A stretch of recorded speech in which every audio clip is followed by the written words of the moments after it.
Bryan, and we're going to be talking about the least dangerous. Sorry, I didn't realize I was pressed.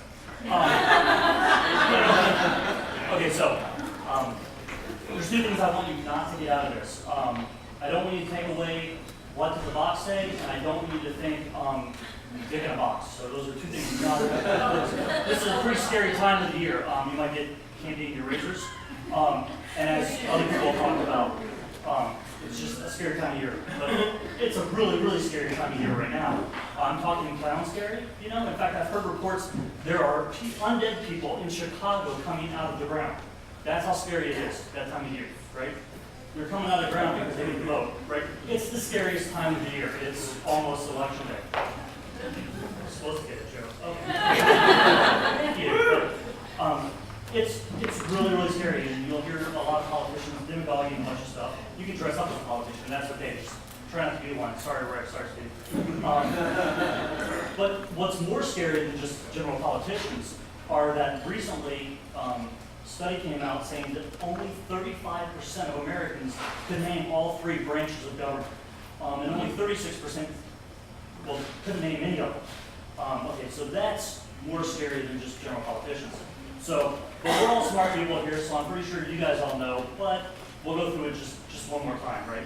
Okay, there's Article 1, Article 2, Article 3, that's just legislative, the executive, and the judicial branch. Now, Hamilton, as we all know, he was trying to push the Constitution on people. He said the judicial branch is the least dangerous branch. It's the least dangerous because they're going to be there to protect people's rights. Now, we know Article 1, the legislative branch, they don't respect our rights as much because they have the taxing power and the spending power. They also are really good at demagoguery.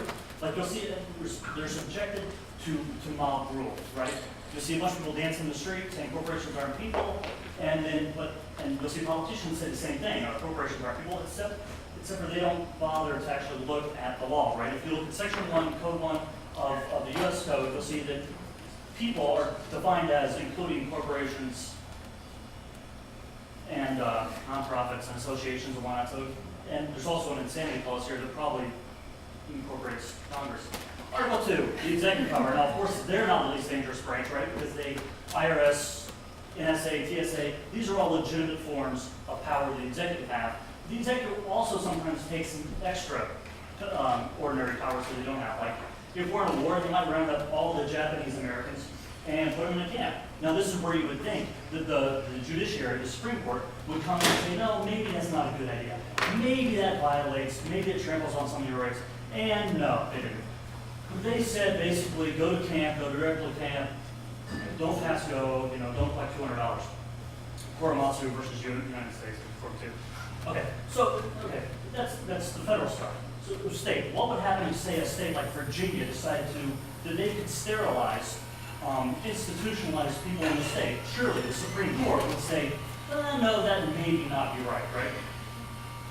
In fact, you would think that one of the most progressive Supreme Court justices ever, Oliver Wendell Holmes, the one who is known for saying that taxes are what we pay for a civilized society, you probably heard people say that, right? He would obviously defend people's rights not to be sterilized, right? No, he told Virginia, no, that's okay. 3 generations of juveniles of the cells are enough, right?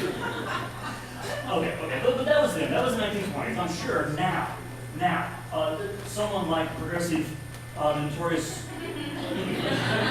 Ginsburg, right? She owns one of these shirts, actually. She would clearly not let a local government using the power of eminent domain take over a small house and sell it to a big corporation like Pfizer, right? No, you'd be wrong again. Yeah, she voted in favor of that in Kelo versus New London. But the court wasn't the ones who started any of these things, right? It was the legislative and it was the executive. So they're not the most dangerous, but they are indeed the least dangerous branch. But sometimes they are really, really scary.